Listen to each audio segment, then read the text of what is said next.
خواجہ غریب نواز جب نئے نئے آئے نا اجمیر شریف میں تو خیمہ لگایا ہوا تھا خواجہ غریب نواز نے.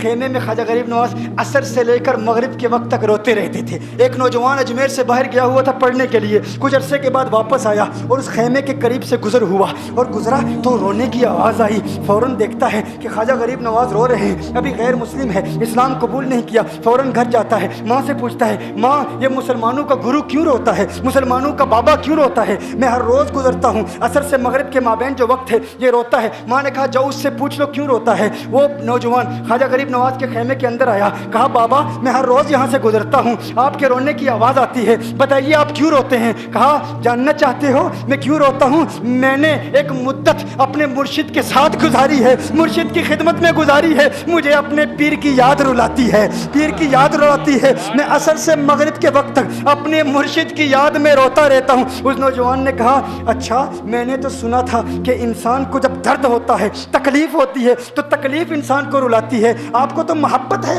یہ محبت میں بھی انسان کو رونا آتا ہے؟ کہا ہاں ہاں ہے نوجوان, انسان محبت میں بھی روتا ہے. کہا تو پھر مجھے بھی رونا ہے, میں بھی رونا چاہتا ہوں, مجھے بھی رونا سکھا دیجئے. کہا تو رونا چاہتا ہے؟ رونا چاہتا ہوں. کہا ٹھیک ہے, دو شرطیں ہیں, مسلمان ہو جا اور میرا مرید ہو جا.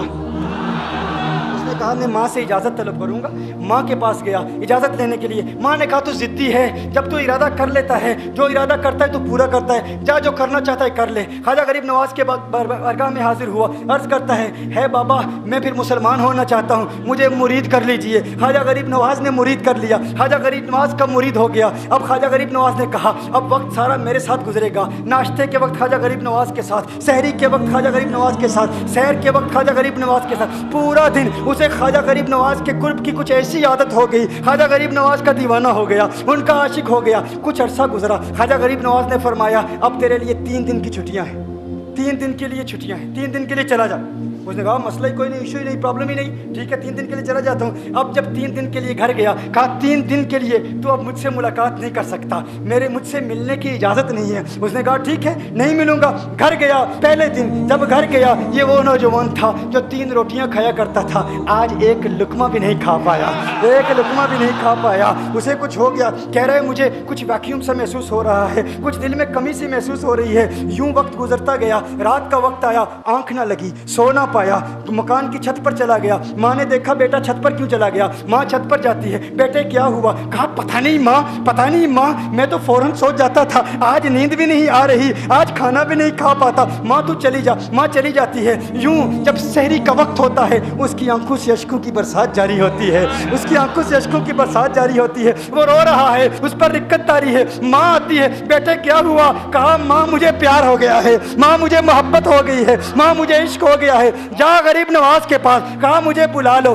اب یہ جدائی برداشت نہیں ہوتی, اب مرشد کی جدائی برداشت نہیں ہوتی. ماں فوراً خواجہ غریب نواز کی بارگاہ میں حاضر ہوتی ہے. کہا میں نہیں جانتی ہے مسلمانوں کے بابا, تو نے میرے بیٹے کو کیا دے دیا, تمہارا تعلق نہیں سمجھ پاتی, تمہارا رشتہ نہیں سمجھ پاتی, لیکن وہ تو رو رہا ہے, کہتا ہے واپس بلا لو. خواجہ غریب نواز نے کہا نہیں ابھی وقت نہیں ہے, میں اپنی زبان میں کہتا ہوں. گویا کہ خواجہ غریب نواز نے کہا ہوگا ابھی تو ابتدائی عشق ہے, روتا ہے کیا, آگے دیکھ ہوتا ہے کیا. تیری تمنا تھی, تیری خواہش تھی کہ محبت میں رونے کی عادت ہو جائے, ابھی تو ابتدا ہے. ماں کو واپس بھیج دیا, کہا واپس چلی جا. اسے کہا ابھی اجازت نہیں ہے, وہ واپس چلی جاتی ہے. بیٹے کو بتاتی ہے کہ ہے میرے بیٹے وہ تو اجازت نہیں دے رہا. کہا ماں سن لے, اب اگر نہ بلایا تو میں مر جاؤں گا, یہ محبت مجھے مار ڈالے گی. ماں اگر مجھے زندہ دیکھنا چاہتی ہے تو میرے مرشد کو راضی کر لے, میرے مرشد کو بتا دے اب یہ جدائی برداشت نہیں کر سکتا. ماں فوراً غریب نواز کی بارگاہ میں حاضر ہوتی ہے.